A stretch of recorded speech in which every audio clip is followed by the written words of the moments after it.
السلام علیکم۔ اللہ تعالیٰ کی رحمت اور کرم سے شروع کرتے ہیں منصور کی اسٹوریز کی ایک اور نیو کہانی۔ آج کی کہانی ہے اندھی گلی۔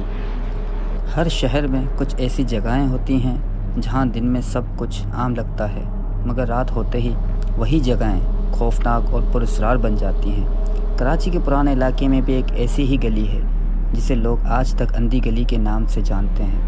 اندھی گلی دن کے وقت ایک عام سی گلی لگتی ہے، چھوٹے چھوٹے مکانات، بچے کھیلتے ہیں، لوگ آتے جاتے ہیں، لیکن جیسے ہی رات کے اندھیرے چھاتے ہیں سب کچھ بدل جاتا ہے۔ محلے والے کہتے ہیں کہ رات میں اس گلی میں قدموں کی آہٹیں سنائی دیتی ہیں، جیسے ہی کوئی باری قدموں سے چل رہا ہو، مگر جب پلٹ کر دیکھو تو وہاں کوئی نہیں ہوتا۔ ایک بوڑھی عورت بتاتی ہے کہ برسوں پہلے اس گلی میں ایک نوجوان کا قتل ہوا تھا۔ وہ نوجوان رات کے وقت کام سے گھر جا رہا تھا جب اچانک ڈاکوؤں نے اسے لوٹنے کی کوشش کی۔ لڑکے نے مزاحمت کی اور اسے گلی میں مارا گیا۔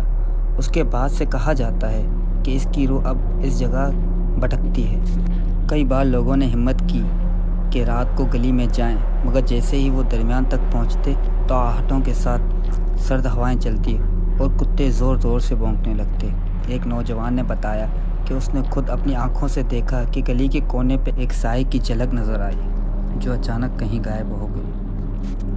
اندھی گلی کی شہرت اتنی بڑھ گئی کہ لوگ شام کے بعد وہاں سے گزرنا بھی پسند نہیں کرتے۔ کچھ کہتے ہیں یہ صرف وہم ہے، کچھ کا ماننا ہے کہ یہ مقتول کی بے چین روح ہے، مگر سچ کیا ہے یہ آج تک کوئی نہ جان سکا۔